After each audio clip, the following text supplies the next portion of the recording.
मुर्जीभाई हो देतो देतो देतो. अध्यक्ष महोदय, मुंबई शहरामध्ये असंख्य बिल्डिंग आहेत, त्यांना ओसी नाही. आमचे पालकमंत्री इथे बसले आहेत अध्यक्ष महोदय. 40-40 वर्षापासून लोक तो बिल्डिंग मध्ये राहतात अध्यक्ष महोदय. त्यांना पाणी नाही, त्यांना 2-4 पटीने टॅक्स भरावा लागतो. कुठलाही सोयी सुविधा अध्यक्ष महोदय त्यांना भेटत नाही.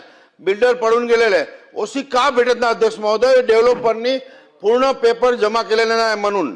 आता मंत्री महोदयांना माझी विनंती आहे अध्यक्ष महोदय की डेव्हलपर जे पडून गेलेत त्याची कुठली दुसरी साईड असेल तिथून स्टॉप देऊन न्याय दिला पाहिजे.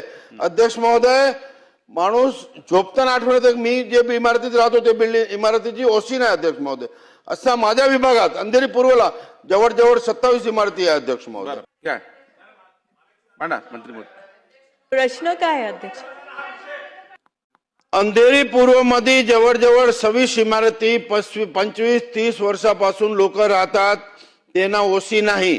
पाणी टँकरनी मागवतायत आणि प्रॉपर्टी टॅक्स बीएमसी भरून घेत नाही.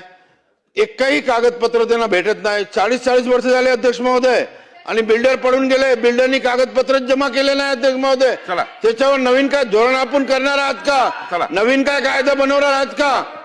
अध्यक्ष महोदय, सदस्यांच्या भावना या सगळीकडच्या आहेत. म्हणजे पूर्ण महाराष्ट्रामध्ये हा बऱ्याच ठिकाणी महानगरपालिकांना हा प्रॉब्लेम आहे की ओसी न घेता बिल्डर जातात, कारण त्यांना अतिरिक्त शुल्क जे काय तर ते भरायचं नसतं शेवटचं आणि ते ओसी घेत नाहीत.